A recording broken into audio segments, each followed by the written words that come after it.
దేవుని వాక్యమును ప్రేమించి ఆయన మాటల యందు ఆసక్తి కలిగి మొదటి రోజు విచ్చేసిన పరిశుద్ధులైన దేవుని పిల్లలైన మీ అందరికీ, అలాగే వేదిక మీద ఆసీనులైన నాతోటి సహకారులు, జత పనివారు, దైవ సేవకులు, క్రైస్తవ నాయకులు, కూడి వచ్చిన ప్రతి ఒక్కరికి పేరు పేరున అందరికీ శుభములు తెలియజేసుకుంటున్నానండి. దేవుడు మిమ్మల్ని అందరినీ దీవించాలి అని కోరుకుంటూ, కథ కాదిది నిజమే ఇది అనే ఈ ఆలోచనాత్మకమైన ఈ అంశములో కథ అనగానే కల్పితం అనేది మనకు అర్థమవుతుంది. ప్రతి కథ కల్పితం నుంచే పుడుతుంది. ఈరోజు ప్రపంచం కథలను వినటానికి చాలా ఆసక్తి కనపరుస్తుంది. ఈ కోరిక చిన్ననాటి నుండి తల్లిదండ్రుల ద్వారా మనలో ఈ ఆశ పెరుగుతూ పెరుగుతూ పెరుగుతూ వస్తుంది. చిన్నప్పుడు మనం భోజనం తినటానికి మారాన్ చేస్తే తల్లి వెంటనే కథ చెప్పడానికి పూనుకుంటుంది. నిద్రపుచ్చడానికి ప్రయత్నిస్తే మనం ఒకవేళ నిద్రపోకపోతే తల్లి కథ చెప్పి నిద్రపుచ్చటానికి ప్రయత్నిస్తుంది. అలా చిన్ననాటి నుంచి ఈ కథలు వినటం, కల్పితాలను ఆస్వాదించటం మనకు అలవాటైన విధానం. నిజానికి ఆ కథలలో ఉన్నవి అన్ని కల్పితాలే. ఈరోజు ఎక్కువగా మనకు వినబడేవి చందమామ కథలు, బాలమిత్ర కథలు. ఇవన్నీ కూడా ఎవరో మనుష్యులు రచించినవి, ఊహించి కల్పించినవి. మనం గమనించాలి, ఇవి ఊహించి మనిషి వ్రాసినవి. తన ఊహలలో పుట్టిన కల్పితాలకు రూపమే బాలమిత్ర, చందమామ కథలు. ఇవి ఎంత ఆసక్తికరంగా ఉంటాయి అంటే, నిజాలుగా మనం భావిస్తూ, నిజముగా మనం దానిలోనికి మరి ప్రవేశిస్తూ, మన ఊహలు అది నిజముగా మనం వాటిని భావిస్తూ, చిన్ననాటి నుంచి దానికి సంబంధించిన ముద్రలు ప్రపంచ మానవుల మెదడులో ఉందండి. ఇదంతా నేను ఎందుకు చెబుతున్నాను అంటే, ఈరోజు బైబిల్ అనే ఈ గ్రంథాన్ని మనం చదువుకుంటున్నాం. ఇది కూడా కోట్ల పుస్తకాలలో ఒక పుస్తకమే. దీనిపైన ఎందరో బురద జల్లుతూ ఇది మానవ కల్పిత గ్రంథమని, కట్టుకథల పుస్తకమని, ఇది మనిషి రచించినదని, ఇలా అనేక తప్పుడు భావనలు ప్రజల మధ్య చొప్పిస్తూ ఉన్నారు. ఇలాంటి సందర్భంలో కట్టుకథలు వినడానికి చిన్ననాటి నుంచి అలవాటు పడిన మనం ఏది నిజం, ఏది అబద్ధం అనేది తెలుసుకోలేని ఒక సందిగ్ధ పరిస్థితి. చిన్నప్పుడు మనం కథ వినడానికి ఎంతైతే ఆసక్తిగా ఎదురు చూస్తామో, కనుపరిచామో మన ఇష్టాన్ని, అలాగే దేవుణ్ణి కూడా ఒక కథగా నమ్ముతున్నామా? నిరూపణ లేక అంగీకరిస్తున్నామా? దేవుని పిల్లలారా, ఈ ప్రపంచం కథలని ఇష్టపడుతుంది. చిన్ననాడు మనందరికీ తెలిసిన కథ ఏంటా కథ? అనగనగా ఒక రాజు. మీరు వినే ఉంటారు. రాజుకి ఎంతమంది కొడుకులు? 7. 7 కొడుకులు ఎక్కడికి వెళ్ళారట? వేట. ఏ వేట? జంతు వేట కాదు. ఏమండి? సింహాల వేటకి కాదు, చేపల వేటకి వెళ్ళారటండి. అవునా? ఆయన రాజుకి చేపల వేట ఏంటి కదా? అందులో 7 చేపలు తెచ్చారట. ఒక్క చేప ఎండలేదట. ఆ ఎండని చేపను అడుగుతుంటే దానికి జవాబు చెబుతుందట ఆ చేప, ఎండు చేప. ఇదంతా ఏం కథ? ఎండు చేప కథ, ఎండని చేప కథ ఇది. సుమారు తెలుగు రాష్ట్రాల్లో ఉన్న వాళ్ళందరూ ఈ కథ వినే ఉంటారండి. ఇది కథ. ఎందుకు ఎండలేదు అంటే ఏమండి, ఏదో కారణం. చివరికి చీమ వరకు వెళ్ళిందా కదా? చీమ పొట్టలో వేలు పెట్టినంత వరకు వెళ్ళింది. ఏమండి, ఒకవేళ ఎవరైనా ఆ కథలోని యథార్థతను ప్రశ్నిస్తే కదండి అంటాడు. ఏమండి, రాజు చేపకి వేటకి వెళ్ళాడు, చేపలు తెచ్చారు, ఎండలేదు, అది నా ఊహ. ఇష్టం ఉంటే చదవండి. కనుక మనుషులు అందులో నిజాలను పక్కన పెట్టేసి ఏదో కాలక్షేపానికి చదువుకునే, వినే కథలు. చివరికి ఆ కథలు ఏ స్థాయికి వెళ్ళిపోయి అంటే ఈరోజు ప్రపంచమంతా ఏమంటారు, మైమరిచిపోయి ఒక పిచ్చి, వినడానికి ఒక పిచ్చి. అవి ఈరోజు వెండి తెరల మీద 70mm సినిమా స్కోప్. ఏమండి, ఏంటవి? సినిమాలండి. సినిమాలన్నీ ఏంటి? కథలు. సినిమా కథతోనే ఆరంభం అవుతుంది. ఒక కథా రచయిత ఉంటాడు, అతడు ఒక కథను రాస్తాడు. అందుకే చూడండి, ఏ సీరియల్ కావచ్చు, ఏ సినిమా కావచ్చు, ప్రారంభంలో ఒక డిస్క్లైమర్ వేస్తారు మీకు. ఏమని? ఈ సినిమాలోని పాత్రలు, సన్నివేశాలు కేవలం కల్పితమే, ఎవ్వరిని ఉద్దేశించినవి కావు చెప్పేశాడు ముందే. కనుక అది మీరు నిజమని అనుకోవడానికి లేదు. చిన్న అక్షరాల్లో వేస్తాడు మొదటది. మరి ఈరోజు వాటికి ఎంత క్రేజ్! ప్రపంచవ్యాప్తముగా టాలీవుడ్ మొదలుకొని హాలీవుడ్ వరకు ఈరోజు వేల రూపాయలు ఖర్చు పెట్టి ప్రజలు ఆదరిస్తున్నది సినీ ఇండస్ట్రీ. అదొక పెద్ద వ్యవస్థ. నటీనటులు, కోట్ల రూపాయల రెమ్యునరేషన్. ఇదంతా దేని మీద ఆధారపడి ఉంది? కేవలం ఒక కథేనండి. అంటే కథకి ఎంత ప్రాచుర్యం ఉంటుందా? కథకి ఎంత ప్రాచుర్యం ఉంటుందా? ఉంటుంది. చివరికి ఆ కథల కోసం మనుషులు చచ్చిపోయే పరిస్థితికి దిగజారిపోయారండి. ఈ మధ్యనే ఒక కుటుంబంలో ఒక తల్లి, కుమార్తె, కుమారుడు తొక్కిసలాటలో చచ్చిపోయారండి. ఏమండి? తొక్కిసలాట హైదరాబాద్లో. మీరు వినే ఉంటారు ఈ న్యూస్. ఇంతకీ ఎందుకంటే ఆ సినిమా చూడడానికి, ఆ సినిమాలో కల్పిత పాత్రలో నటించిన హీరో వచ్చాడు. ఏదో షో అంటారు కదండి, ప్రీమియర్ షో ఏదో అంటారు. అలాంటి షోకి వచ్చినందుకు ఆ కథని ఎంజాయ్ చేయడానికి వచ్చిన వాళ్ళు ఎప్పుడైతే తమ అభిమాన హీరోని చూశారో ఎగబడ్డం ప్రారంభించారు. ప్రాణాలు కోల్పోయారండి. పసిబిడ్డ కూడా. అంటే ప్రాణాలు తీసేటంతటి స్థాయికి వెళ్ళిపోయింది అది కథ.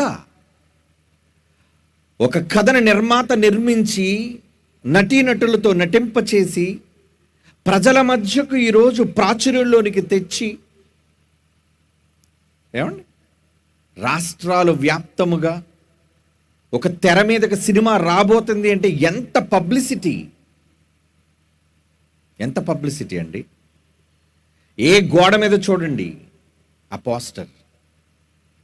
ప్రజలు ఎగబడిపోతున్నారు, క్యూలు కడుతున్నారు. కొందరైతే మంచం వేసుకొని అక్కడే పడుకుంటున్నారు టికెట్లు దొరకవని. అంటే మొదటి రోజు మొదటి ఆట అభిమాన హీరో బొమ్మ, కథను వినాలి ఆడే కథ చెప్తాడు అని. చివరికి ఆ కథలకు గొప్పలు, ఆ కథలకు అవార్డులు వచ్చాయా? ప్రపంచవ్యాప్తముగా గుర్తింపు పొందిన ఆస్కార్ అవార్డు అంటారు దాన్ని. ఎందుకు వస్తున్నాయి? హాలీవుడ్ మొదలుకొని టాలీవుడ్ వరకు ఈ తీస్తున్న సినిమాలన్నిటికీ కూడా నటించిన వాళ్లకు ఎన్నో అవార్డులు. అంటే ప్రజలపైన అవి ఎంత ప్రభావాన్ని చూపిస్తూ ప్రభావితం చేస్తూనే ఆలోచించండి. ఒక కథలు ప్రభావితం చేయటం లేదా మనుషుల్ని?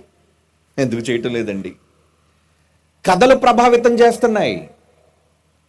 ఈ మధ్యన ఒకడు తన భార్యని ముక్కలు ముక్కలుగా కోసి కుక్కర్లో ఉడకబెట్టేశాడు. దేశవ్యాప్తముగా సంచలనమైపోయిన వార్త. వాడిని పోలీసులు విచారించారు. ఏమని విచారించారు? రేయ్, ఇడు కోటింగ్ వేయండిరా, తీసుకెళ్ళి లోపలికి వెళ్ళి కోటింగ్ వేశారు వాడికి. ఎందుకు రాని ఈ భార్యని ఎంత క్రూరంగా చంపావు అని అడిగితే వాడేం చెప్పాడు తెలుసా? నన్ను ప్రభావితం చేసింది ఒక సినిమా. అంటే సినిమాల ద్వారా ఏమి నేర్చుకుంటున్నారు? భార్యని ఎలా ముక్కలు కొయ్యాలి, ఎలా ఫ్రిడ్జ్లో పెట్టాలి, ఎలా దాన్ని ఉడికించాలి కుక్కర్లో, దాన్ని ఎలా పేస్ట్ చేయాలి, ఆ తర్వాత ఎలా మూట కట్టి పారేయాలి ఎవరికి తెలియకుండా. ఇలా ఒకటి కాదండి. ఈరోజు మనిషి యొక్క జీవన శైలి విధానం ఒక కథ మీద ఆధారపడి ఉంటుంది. కథ, అందులో నటించే నటీనటులను బట్టి. అంటే ఈరోజు తెర మీద ఏది కనబడుతుందో అది నిజ జీవితంలో వీళ్ళ అమలు చేస్తున్నారు. నిజ జీవితంలో అమలు. అంటే ఇదంతా కథే ప్రభావితం చేసిందా? అవునండి. ప్రపంచవ్యాప్తముగా ఈరోజు మానవ వ్యవస్థను, మరలా చెప్తున్నాను, ప్రపంచవ్యాప్తముగా మానవ వ్యవస్థను తప్పుదారి పట్టిస్తున్న ప్రధానమైనది సినీ మీడియా. కాదంటారా? పిచ్చెక్కి కేకలేయడం కాదురా రే. అభిమాన హీరోను చూచి బట్టలు చింపుకోవడం కాదురా. సమాజానికి శ్రేయస్సునిచ్చేది కథ కాదు, నిజం. కానీ సమాజానికి నిజాలు కావాలా? అక్కర్లేదు. నిజాలతో పని లేదు, కల్పితాలు కావాలి వాళ్ళకి. ఆ కల్పితాల కోసం ఎంత దారుణానికైనా దిగజారిపోతున్నారు. కూటుకు గతి లేనివాడు కూడా సినిమా టికెట్ 2,000 రూపాయలు అమ్ముతున్నారండి. 2,000 ఏంటి? ఒక షో 2.5 గంటలు నిడివిగలిగిన ఒక కథను చూడడానికి 2,000 రూపాయలా? దేవుని పిల్లలారా, సమాజం ఎవరి సమాజం? దేవుని సమాజం. మనమంతా ఎవరి పిల్లలం? పశువులకు పుట్టిన వాళ్ళం కాదు మనం. డార్విన్ చెప్పినట్టు కోతికి పుట్టిన వాళ్ళం కాదు మనం. అబద్ధాలవి. డార్విన్ అనే ఒక మహాశాస్త్రవేత్త ఏం చెప్పాడు? మనిషి కోతి నుండి పుట్టాడు. నమ్మింది, ఈ ప్రపంచం నమ్మింది. బైబిల్ ఏం చెప్పింది? అరే నాన్న, మీరు నా పిల్లలు నాయన, నేను మిమ్మల్ని కన్నాను, నేను మీకు ఊపిరి పోసాను, మీ తండ్రిని నేను. తండ్రిని ఎవరంటున్నారు? అందరికీ తండ్రి అయిన దేవుడు ఒకడే. ఆయన అందరికీ పైగా ఉన్నవాడై అందరిలో వ్యాపించి అందరిలో ఉన్నాడు అని బైబిల్ చెప్పిన నిజం. అక్కర్లేదు, మాకు వద్దండి. మరి ఏం కావాలి? ఆ డార్విన్ చెప్పిన కథ కావాలి. ఏమండి? కల్పనా కథ కావాలి, అబద్ధాలు కావాలి, నిజాలు అక్కర్లేదు. ఏంటో నిజాలు మీకు చూపిస్తాను ఈరోజు. ఎందుకింత పెద్ద తెర పెట్టించాను? ఏ తెరను చూపించైతే ఈరోజు వ్యవస్థను పాడు చేస్తుందో ఈ మీడియా, అదే తెర ద్వారా నిజాలు కళ్ళకు కట్టినట్లుగా మీకు కనిపించాలి. ఎందుకంటే బైబిల్ కథల పుస్తకం కాదది.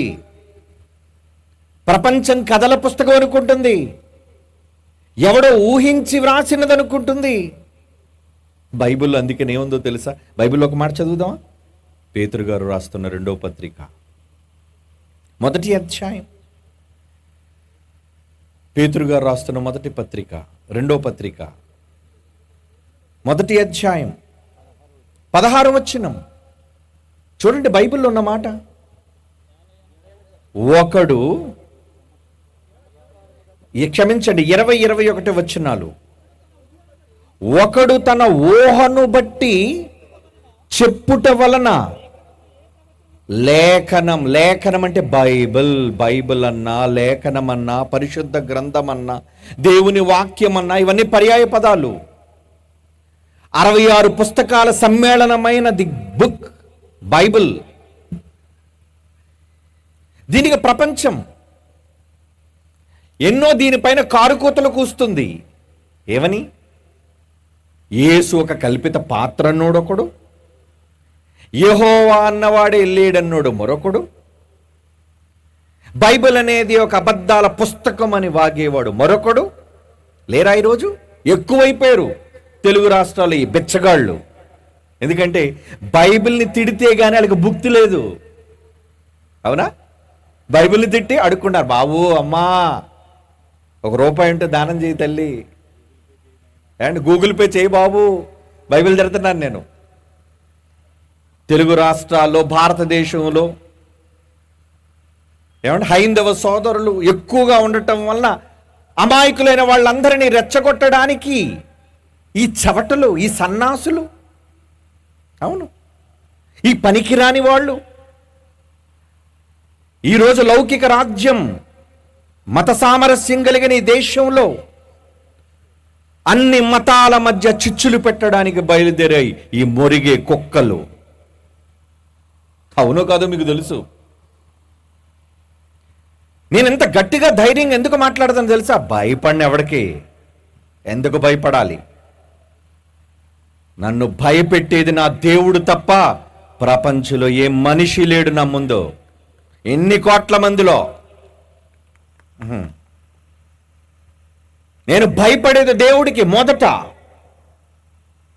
కారణం, కన్నాడు గనుక, జన్మనిచ్చాడు గనుక, నాలోకి ఒక ఆత్మను పంపాడు గనుక. ఆత్మ ఏంటో తెలుసా?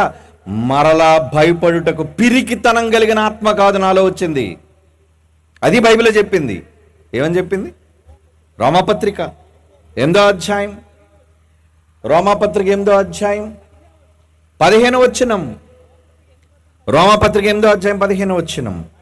మరలా భయపడుటకు నేను దాస్యపాత్మను పొందలేదు గాని దత్తపుత్రాత్మ వచ్చింది నాలో, మీలో. బైబిల్ చదివిన వాళ్ళకి అర్థమవుతుంది ఇది. మరలా భయపడుటకు పిరికితనం కలిగిన ఆత్మ కాదు ఇది. దేవుని పిల్లలారా, చెడిపోతున్న దేవుని సమాజాన్ని సన్మార్గంలో పెట్టాలి అంటే వాళ్ళు నమ్ముతున్న కథలలో నుంచి, ఆ మాయ నుంచి బయటకు తీసుకొచ్చి ఏమండి నిజమని చెప్పాలి. లేదంటే ఈ సమాజం పాడైపోతుంది. చిన్నప్పుడు సూపర్ మ్యాన్ సినిమాలు చూసి వాడేదో వెనకాతల చెడ్డీ బయట వేసుకున్నాడు అంతే. సూపర్ మ్యాన్ గొప్పతనం ఏంటంటే లోపల వేసుకోడాడు, చెడ్డీ బయట వేసుకుంటాడు, అందుకు సూపర్ మ్యాన్ అయ్యాడు. సరే, అది చేసే పని ఏంటంటే గాల్లో ఎగురుతాడు. ఇది చూసి చాలామంది వెనకాతలు రెబ్బలు కట్టుకొని మేడల నుంచి దూకారండి, కాళ్ళు ఇరిగిపోయారు, చాలామంది చచ్చిపోయారు కూడా. సమాజం ఇలాంటివి జరిగే తెలుసా? అందుకే అంటున్నారు, బాబోయ్ మీరెవరు ఇమిటేట్ చేయకండి వీటిని, ఇవి కేవలం కథలు, ఏదో కాలక్షేపానికి ఒక హరికథ, ఒక బుర్ర కథ ఒకప్పుడు మనం వినేవాళ్ళం. ఏమండి నాటకాల్లో కథలు, కాలక్షేపం. ఇలా కాలక్షేపానికి కథలుగా రంగప్రవేశం చేసి అవి అలా అలా అలా అలా రంగులు పులుముకొని ఈరోజు ప్రపంచాన్ని మొత్తం కైవసం. చివరకు ఒక రాజకీయ నాయకుడిగా ప్రజల మద్దతు రావాలనే వాడు మోకానికి రంగేసుకోవాలాడు కాదా? మామూలుగా ఓటు అడిగితే ఎవడ వేడు. కథలో నటించే ఒక హీరోగా, ఒక సామాన్యుడిగా, ఒక చిన్న క్యారెక్టర్ ఆర్టిస్ట్గా బయలుదేరిన వీడు ఏది ఫ్యామిలీ బ్యాక్గ్రౌండ్ లేకపోతే, లేదంటే ఫ్యామిలీ బ్యాక్గ్రౌండ్ ఉంటే గొప్పగా పరిచయం అవుతాడు.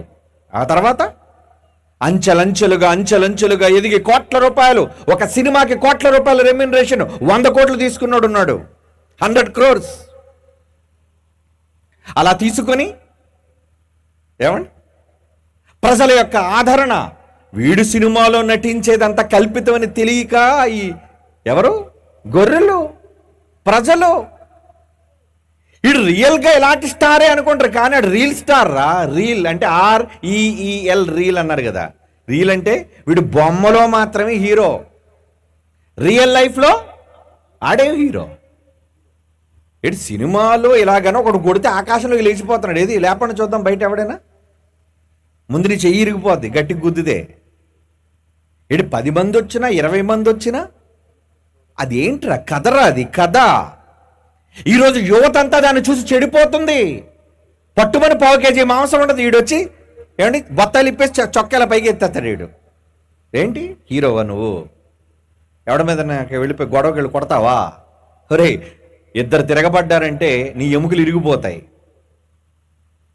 కానీ వీడు మాయా, ట్రాన్స్ అంటారు దాన్ని, సినీ మాయా. ఈ మాయలో పడి అలాగే ఉండాలి, అలాగే చెయ్యాలి, చివరికి వస్త్రాలు అలాగే ధరించాలి, ఎవరినో చూసి ఇమిటేట్ చేయాలి. వాడు చిరిగిపోయిన ప్యాంట్ వేసుకున్నాడు అనుకోండి, వీడు చిరిగిపోయిన ప్యాంట్ వేస్తాడు. ఏమండి వాడు మాసిపోయిన జుట్టు ఉందనుకోండి, వీడు మాసిపోయిన జుట్టే ఆ మరుసటి రోజున తలదూకోడు వీడు. ఏమండి ఈరోజు ప్రపంచం అండి, ఇండియా కోసం నేను చెప్పట్లే, ప్రపంచ దేశాలు సినిమాలకు బానిసలు, కథలకు బానిసలు. మరో మాటలో చెప్పాలి, కథలకు బానిసలు. బైబిల్ నిజం చెబితే వద్దు,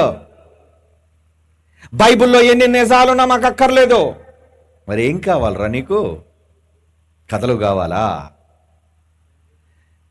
బైబిల్కు పెరుగుతున్న ప్రజాదరణ చూచి తట్టుకోలేక ఇందాక చెప్పాను కదా, ఎవరు ఈ పేటీఎం కుక్కలు, ఈ ఫోన్పే కుక్కలు మురుగుతూ అరుస్తూ బైబిల్ మీద బురద జల్లుతూ సొమ్ము చేసుకుంటున్నారు.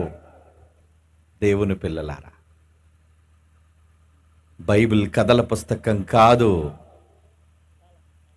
సాక్షాత్తు సృష్టిని నిర్మించిన మహాశక్తి స్వరూపుడైన దేవాది దేవుడు రాయించిన నిజమైన దైవ గ్రంథం అని చెప్పాలంటే ఏముండాలి?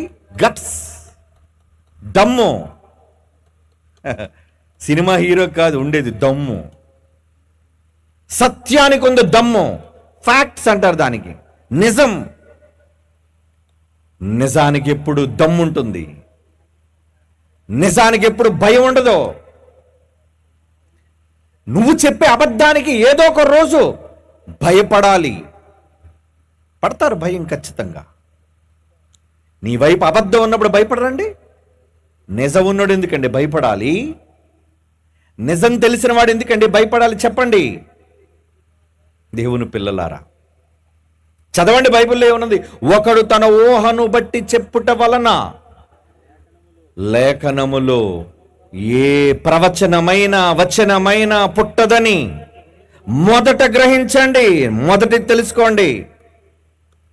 ఎందుకంటే ఆ వచనం బైబిల్లో వ్రాయబడిన 66 పుస్తకాల్లోని ఆ వచనం ఎప్పుడునో మనుష్యుని యొక్క ఇష్టం ఎవడో ఊహించి రాసింది కాదు. తన ఇచ్చను బట్టి కలుగలేదు గాని మనుష్యులు ఒక్కడు రాసింది కాదు. మరలా ప్రతి స్టోరీకి ఎవడో ఒకడు ఉంటాడు కథా రచయిత. అవునా? కథా రచయిత ఒక్కడే ఉంటాడు. కానీ బైబిల్కి ఎంతమంది రచయితలు? సుమారు రైటర్స్ వాళ్ళు, రచయితలు అంటే రాసినోళ్ళు అంతే. 40 మంది మళ్ళీ ఒక దగ్గర కూడగట్టుకుని కూడబలుక్కొని రాసింది కాదు ఇది. ఆయా కాలాలలో, ఆయా ప్రాంతాలలో, ఆయా దేశాలలో, ఆయా సమయాలలో రాశారు. 40 మంది 40 కాలాల్లో వేరు వేరు ప్రాంతాల్లో వ్రాసిన బైబిల్ ఒక్కటిగా ఉంటుంది. అది బైబిల్కు గొప్పతనం. ఏమండి, ఒకరితోనొకరు సంబంధం లేకుండా 40 మందిని కథ రాస్తే ఆ కథ అంతా ఒక దగ్గర తీసుకొచ్చారు అనుకోండి, బాగుంటుందా కదా? తలా తోక లేకుండా ఉంటుంది ఆ కథ. ఎందుకంటే ఒకడొకటి రాస్తాడు, ఇంకోటి రాస్తాడు. కానీ బైబిల్ అటువంటిది కాదయ్యా.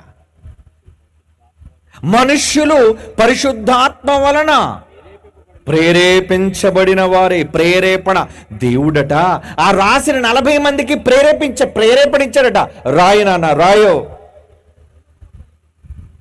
దేవుని మూలముగా పలికిరి అని ఉంటుంది చూడండి. దేవుని మూలం ఎవరు చెప్పండి? ఇప్పుడు బైబిల్కి మూలం వ్రాసింది 40 మంది అయితే ఈ 40 మందితో పలికించిన మూలకర్త ఎవరు?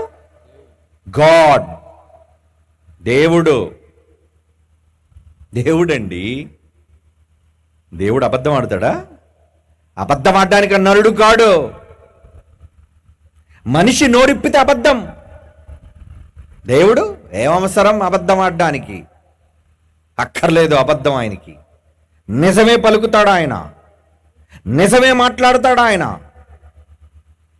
వ్రాయించిన నిజాలు బైబిల్లో ఆదికాండం 1వ అధ్యాయం 1వ వచనం మొదలుకొని ప్రకటన గ్రంథం 22వ అధ్యాయం చివరి వచనం వరకు దేవుడు వ్రాయించినది. ఊహ కాదు, మనుష్యుని ఊహ నుంచి వచ్చినది కాదు. బైబిల్లో ఏ మాట అయినా అదండి బైబిల్ యొక్క గొప్పతనం. అందుకే ఈరోజు బైబిల్కు ఉన్న గొప్పతనం ఏంటి? ఏమండి, మీ బైబిల్ అంటే గొప్పగా పొగిడేసుకుంటున్నారు అనుకుంటారా? లేదో, ప్రపంచమంతా సలాం కొట్టింది బైబిల్కి. ఎందులో? ప్రపంచంలో లిపి కలిగిన భాషలన్నిటిలో తర్జుమా అయిన ఒకే ఒక గ్రంథం, that is the Bible, one and only. లేదు బైబిల్ లేదు, ఇంకో పుస్తకం ఉందని చూపించమన్నాడు ప్రపంచంలో. ఎనీబడి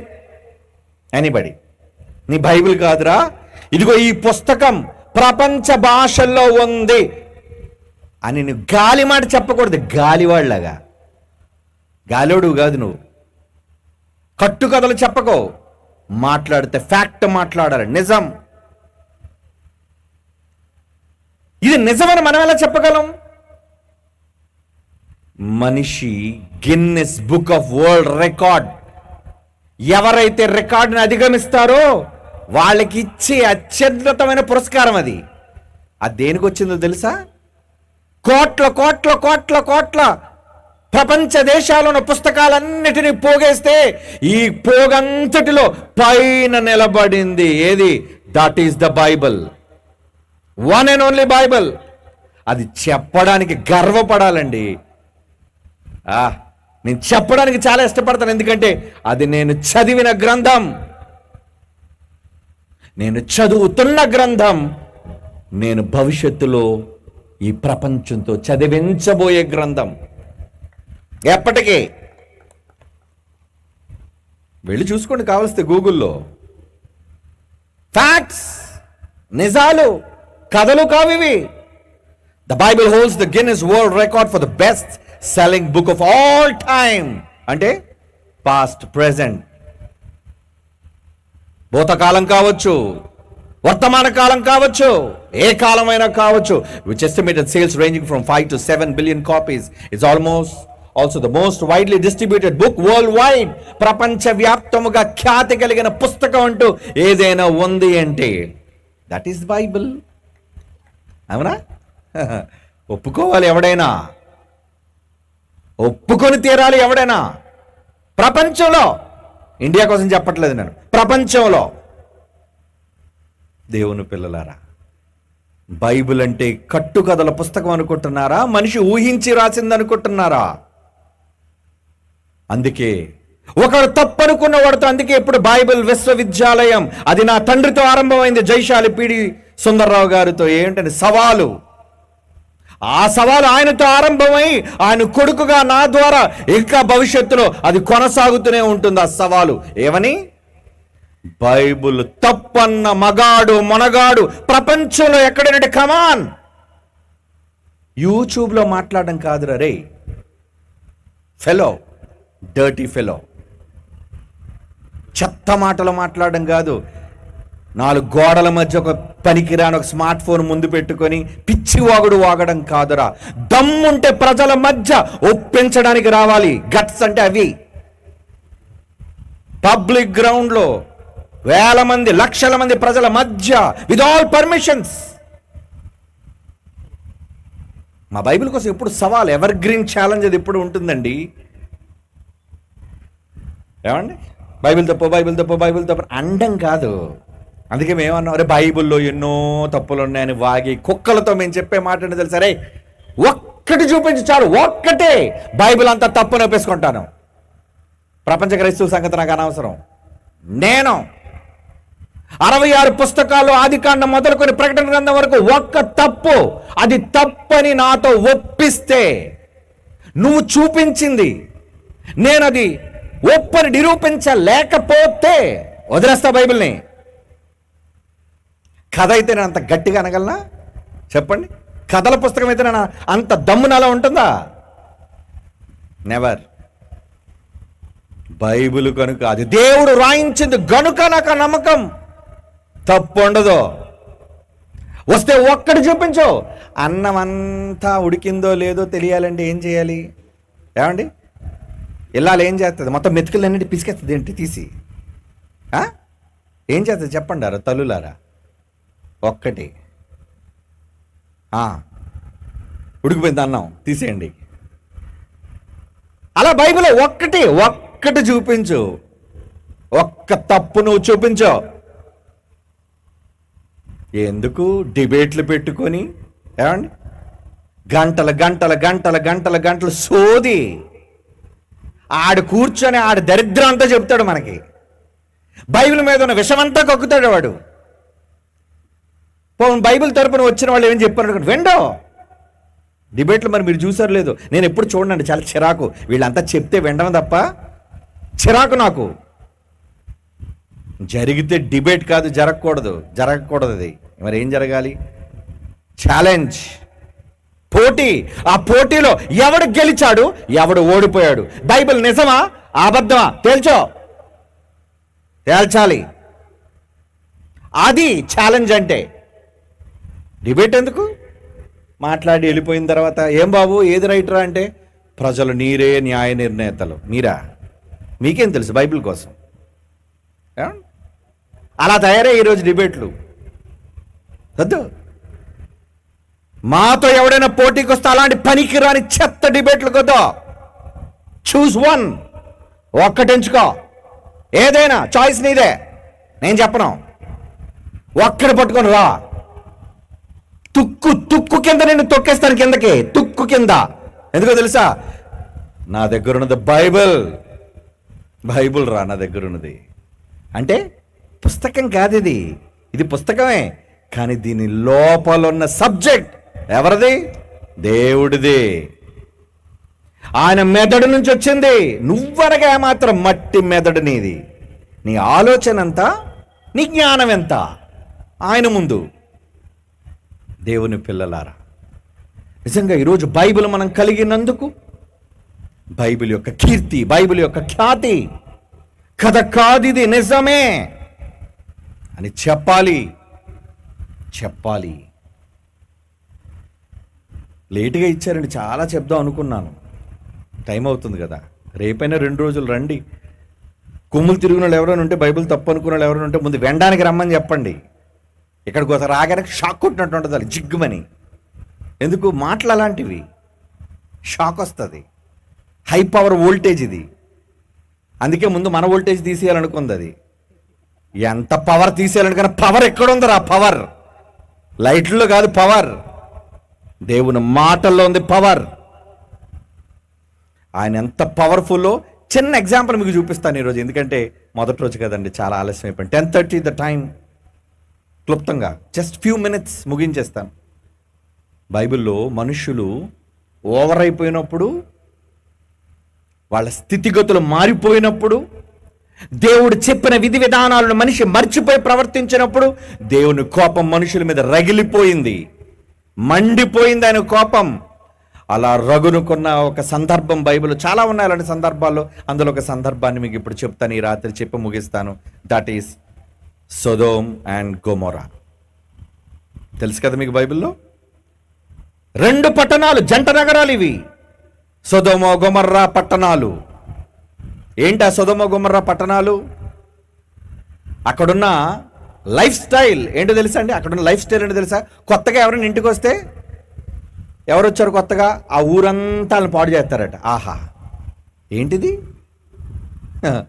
వాళ్ళ పాపం ఎంత తారాస్థాయికి వెళ్ళిపోయిందో చూడండి. చివరిగా దేవుని దగ్గర నుంచి దేవదూతలు లోతింటికి వస్తే, ఆ ఊరి జనమంతా లోతింటికి వచ్చి, ఎవరా మీ ఇంటికి వచ్చారట కదా కొత్తగా, ఈ ఊరులందరూ మాకు తెలుసు, అందరిని పాడు చేసాం, మేము పాడైపోయాం, మాకు కొత్తగా ఉన్నోళ్ళు కావాలి, ఎవరు కొత్తగా వచ్చారట ఇద్దరు మనుషులు బయటికి పంపించు అని లోతును అడుగుతున్నారు. ఏమండి, ఆ సందర్భం మీకు తెలుసు. ఇక దేవుడు కోపం మండిపోయింది, చెప్పాడు, చేతులు పట్టుకొని తీసుకెళ్ళిపోండి, లాక్కెళ్ళిపోండి. పైన ఆకాశము నుంచి దిగిపోతున్నాయి. ఏం దిగుతున్నాయి? అగ్ని గంధకాలు, గంధకాలు దిగుతున్నాయి. ఆదికాండం 19వ అధ్యాయం 24-25 వచనాలు చూడండి ప్రియులారా. ఆదికాండం 19వ అధ్యాయం 24-25.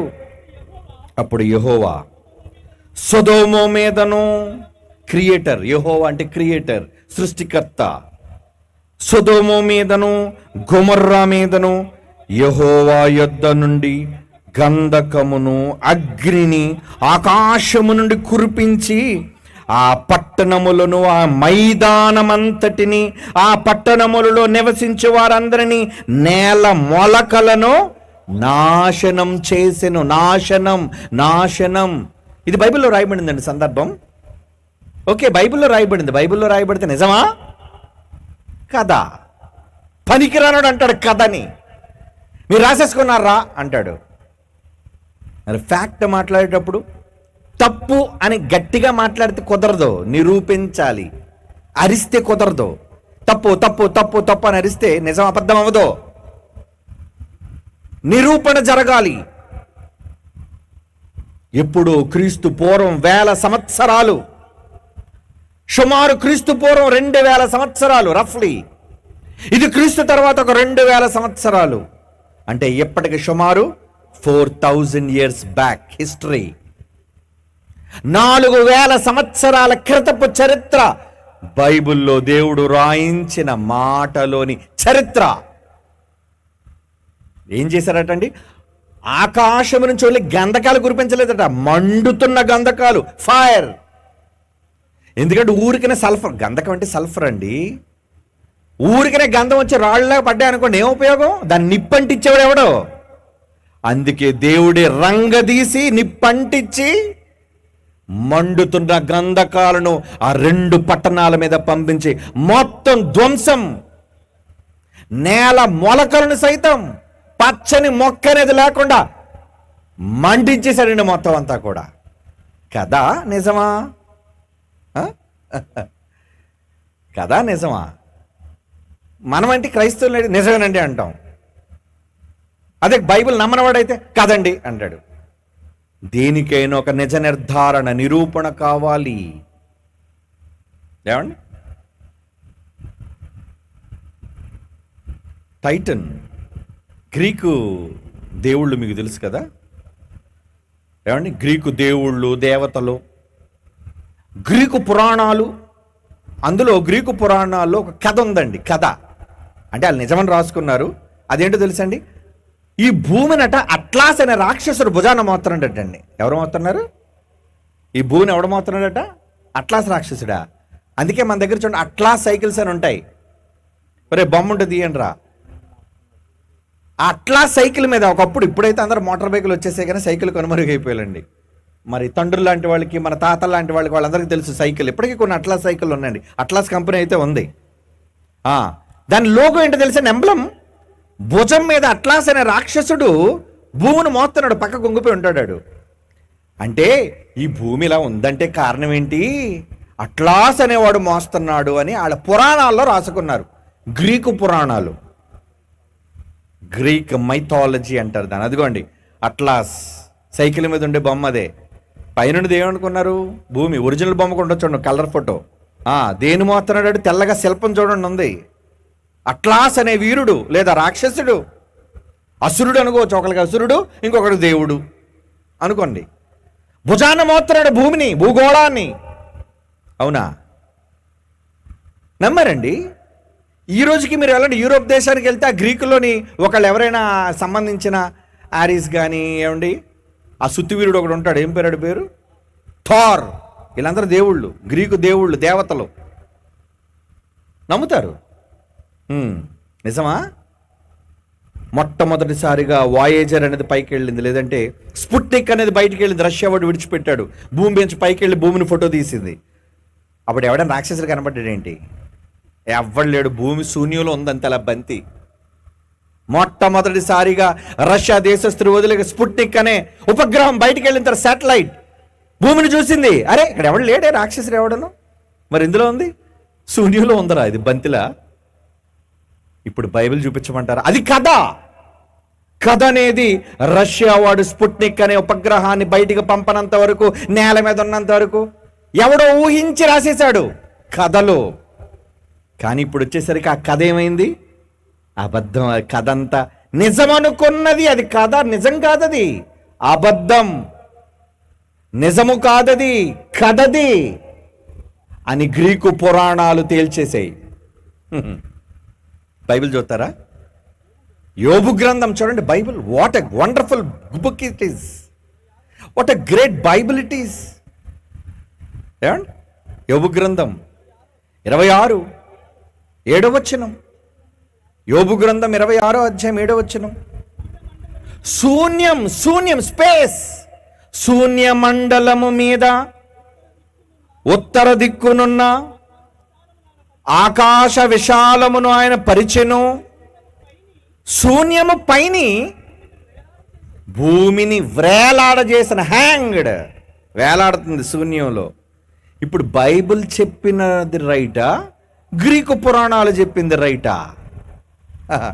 ఇన్ని వేల సంవత్సరాలైనా గ్రీకు పురాణాలు తప్పైపోయి కానీ బైబిల్ రైట్, కరెక్ట్ అనాలి. ఎందుకంటే అది మనిషి ఊహించి రాశాడు, ఇది దేవుడు నిజం చెప్పాడు కదా. ఫ్యాక్ట్ కాదు ఇది. బైబిల్ అంటే ఏమనుకుంటున్నారండి? అందుకేనండి ఎవడైనా బైబిల్ కోసం ముందుకొచ్చి పోటీతో మాట్లాడడానికి వణుకుతాడు ఎవడో. గొప్ప కోసం చెప్పట్లేదండి, నా గొప్ప కోసం వద్దండి బాబు, నాకు ఏ గొప్పలు వద్దు, నాకు బైబిల్ గొప్ప, నా దేవుడు మాటలు గొప్పని చెప్పాలి, అదే నాకు ఇష్టం. అందుకే చెప్తున్నాను ఈరోజు. ఇలాంటి మాటలు వినడానికి వస్తారా? రారు. మరి రండి, మీ అందరి కోసం ప్రార్థన చేస్తాను. అందరూ ప్రార్థన చేసేవాళ్ళే కదా. ఎప్పుడు ప్రార్థనలు దేవుడి నుంచి కోరికలేనా? మీకు జ్ఞానం వద్దా? బైబిల్ గొప్పదని ఈరోజు ఇలాంటి సందర్భాల్లో మీరు ప్రకటించొద్దా? మీరు సర్వలోకంలోకి వెళ్ళి సర్వ సృష్టికి సువార్త ప్రకటించండి అంటే ప్రార్థన చేస్తారు. అక్కడికి వెళ్ళి చెప్పాలి బైబిల్ గొప్పతనం ఏంటో. ప్రకటన. నువ్వు ప్రపంచంలోనికి వెళ్ళి యేసుప్రభుని సర్వలోకానికి వెళ్ళమన్నది బైబిల్ గొప్పతనాన్ని చెప్పడానికి. దేవుని పిల్లలారా, ఈరోజు క్రైస్తవ సమాజానికి ఏది కావాలి? బట్ మీరు వచ్చారు, వెరీ గుడ్, చాలా ఇంట్రెస్ట్ వచ్చారు, అందుకే మీరు ఆశ్చర్యపోతున్నారు ఈరోజు. అందరిలాంటి సభలు కావు కదా, అందరిలాంటి బోధకుడిని కావు, అలాంటి జ్ఞానం నేర్చుకోలేదు బైబిల్ నుంచి. దేవుని పిల్లలారా, అదే బైబిల్కి మనిషి వ్రాసిన గ్రీకు పురాణాలకి ఉన్న వ్యత్యాసం, తేడా. ఇప్పుడు సొదొమ గొమొర్రా దగ్గరికి వద్దాం. చిన్న జలక్ ఇచ్చాను అది అక్కడ. ఇప్పుడు ఫ్యాక్ట్ మీకు చూపిస్తాను. కేవలం ఇప్పుడు బైబిల్లోనే చూశారు. ఏమండి, పైనుంచి అగ్ని గంధకాలు కురిశాయి. ఇంతకీ ఇది ఎక్కడుంది అనుకుంటున్నారు ఈ సొదొమ అన్నది? ఏమండి, మధ్యధరా సముద్రాన్ని, భౌగోళికంగా చెప్తున్నాను చూడండి, మధ్యధరా సముద్రానికి తూర్పు భాగాన ఉన్నదే పాలెస్టైన్. ఈరోజు జరుగుతుంది హమాస్ గాజా గొడవలు. బైబిల్లో రాయబడిన ప్రతిదీ కూడా భౌగోళికంగా చరిత్ర కలిగినవి, ప్రూఫ్స్. మధ్యధరా సముద్రం కావచ్చు, ఎర్ర సముద్రం కావచ్చు, మృత సముద్రం కావచ్చు, గలిలీ సముద్రం కావచ్చు, ఏమంటే గెన్నేసెత్ సరస్సు కావచ్చు, ఏదైనా కావచ్చు. ఇవన్నీ కూడా ప్రూఫ్స్ ఉన్నాయి. ఓకే, ఇగో డెడ్ సీ మీకు తెలుసు కదండి, డెడ్ సీ. ఓకే, ఈ మధ్యన పారేదే యొర్దాను నది, బ్లూగా కనిపించేది. జార్డాన్ రివర్ ఉందో చూసారా? అవునండి, ఇది మృత సముద్రం. ఇదిగోండి ఇక్కడ కనబడుతుంది చూడండి, ఏంటి? సొదొమ, సొడోమ్. ఇక్కడ కింద చూడండి, గొమొర్రా. అంటే మధ్యధరా సముద్రానికి తూర్పు ప్రాంతంలో ఉన్న 2 ప్రాంతాలు బైబిల్లో రాయబడ్డాయి. అంటే పట్టణాలు కల్పితాలు కావు. చాలా మంది పుస్తకాల్లో రాశారు. ఏమని? హంసల దీవి ఉందా? బాహుబలిలో ఉంది అది కదా. మీకు నిజం చెప్పాలి కదా మరి. బాహుబలిలో పాపం ఎవరో కథ రాశారు. ఏమని? హంసల దీవి ఉంటుంది, అందులో మహారాణి ఉంటుంది, లేదంటే అందులో పెద్ద రాజు ఉంటాడు. ఏది ఇప్పుడు ఆ దీవి ఎక్కడుందో? హంసల దీవి చూపించండి. మీరెక్కడో ఇల్లు సెక్రటరీపల్లిలో పేరు పెట్టాడు కదా హంసల దీవి అని. 1000 సంవత్సరాల క్రితం ఆధారం ఉండాలి దానికి, కథ చెప్పకూడదు. మనిషి రాసిన సినిమాల్లో కథల్లో కట్టుకథలు కదా. ఏవేవో దీవులు ఉంటాయి, వాటికి ఏవేవో పేర్లు ఉంటాయి, ఏవేవో కల్పిత రాజులు ఉంటారు. బాహుబలి నిజంగా ఉన్నాడండి చరిత్రలో? ఆడే ఉన్నాడు, కథడు, రియల్ కాదు, కల్పిత పాత్రది. దేవుని పిల్లలారా, కానీ ఇక్కడ చెబుతున్న సొదొమ గొమొర్రా ఈ 2 ప్రాంతాలు ఏంటో తెలుసా? దేవునికి విరోధమైన పట్టణాలు. అందుకు దేవుడు అగ్ని గంధకాలతో నాశనం చేశాడట. మరి అగ్ని గంధకాలతో నాశనం చేస్తే ఇప్పుడు వీడియో ప్లే చేయండి రా. ఎప్పుడో 4000 సంవత్సరాల క్రితం బైబిల్లో వ్రాయబడినది కట్టు కదా, నిజమా? ఎవడైనా ఏమనాలి? కథ కాదిది. ఏమనాలి? నిజమే ఇదే. అంటే బైబిల్ నిజమేనా? ఒక్క మెతుకు చాలురా బైబిల్ నిజమని చెప్పడానికి. ఒక్క మెతుకు. బైబిల్లో ఒక్క సందర్భం ఒక్కటి చూస్తే చాలు, అందులో ఎంత నిజం ఉందో. ఏమండి, కొంచెం టెస్ట్ చేస్తే సరిపోదా? మిల్క్ని చెక్ చేయడానికి పాల యొక్క గొప్పతనాన్ని దాన్ని ఏమంటారు? ఏ మీటర్ అంటారు? లాక్టోమీటర్. అవునా? అందులో పాలంతా తీస్తాడు, గిన్నెలో పాలన్నీ తీస్తాడండి, అందులో కొంచెం తీస్తాడు. శాంపుల్ అంటారు దాన్ని, శాంపుల్. ఆ శాంపుల్ చెక్ చేస్తే చాలు, పాల శాతం, దాని తాలూకా ఏమండి ప్యూరిటీ ఎంతవరకు ఉంది తెలిసిపోద్ది. అందులో లాక్టోమీటర్లో తెలిసిపోద్ది. సొదొమ గొమొర్రా అనేది ఒక శాంపుల్గా చూపించాను. ఈ లాక్టోమీటర్ దెబ్బ సరిపోదా? ఈ శాంపుల్ సరిపోదా? ఇది ఒక్కడు చాలండి ప్రపంచం నోరు మూయించడానికి. షటాప్. ఎవడ్రా బైబిల్ కట్టుకథల పుస్తకం అన్నవాడు? నిజమైన దైవ గ్రంథం బైబిల్. టైం అయిపోయింది, మీరు కూడా ఆకలిస్తున్నట్టుంది, ఇంటికి వెళ్ళి పడుకోవాలి. ఓకే, రేపు త్వరగా రండి, మంచి సంగతులు విందాం, మంచి సంగతులు చూద్దాం. కళ్ళు మూసుకొని ప్రార్థన చేసుకుందాం. పరిశుద్ధుడైన తండ్రి దేవా, మీ అమూల్యమైన మాటలు విన్నే కొద్దీ తండ్రి మా శరీరంలోని రోమాలు నెక్కబడుస్తున్నాయి తండ్రి. అవునయ్యా, మీరు నిజమైన దేవుడు, మీరు పలికిన మాటలు నిజమైన మాటలు. ఎవరు తండ్రి కాలాలు కాలాలు కాలాలు గడిచినా అది తప్పను నిరూపించే అంత ధైర్యం మనిషికి లేదు తండ్రి. అది మీరు రాయించిన మాటలలోని సారం. నీ కుమారుడు వెంకట్ ఏర్పాటు చేసిన ఈ మల్కీపురంలోని బహిరంగ సభలలో నీ పిల్లలైన వారు మొదటి రోజు నీ మాటలు విన్నారు. రేపటి దినం ఎల్లుండు మీ చిత్తమైతే వాతావరణమును అనుకూలపరిచి మరిన్ని గొప్ప మాటలు వినగలిగే భాగ్యాన్ని అల్పులుగా దాసులుగా ఉన్న మాకు అనుగ్రహించవలసిందిగా ప్రార్థిస్తూ, పిల్లలు వెళుతున్నారు ఈ రాత్రిపూట చీకట్లో, అందరినీ క్షేమముగా వారి వారి గృహాలకు చేర్చవలసిందిగా వేడుకుంటూ క్రీస్తు యేసు వారి పరిశుద్ధమైన నామములో మీ పాదాల చెంత బ్రతిమిలాడి వేడుకొనుచున్నాము తండ్రి. ఆమేన్. మన తండ్రి అయిన దేవుని ప్రేమ, క్రీస్తు యేసు వారి కృప, పరిశుద్ధాత్మ దేవుని అన్యోన్య సహవాసం సదాకాలం మనందరికీ తోడండి నడిపించునుగాక. ఆమేన్.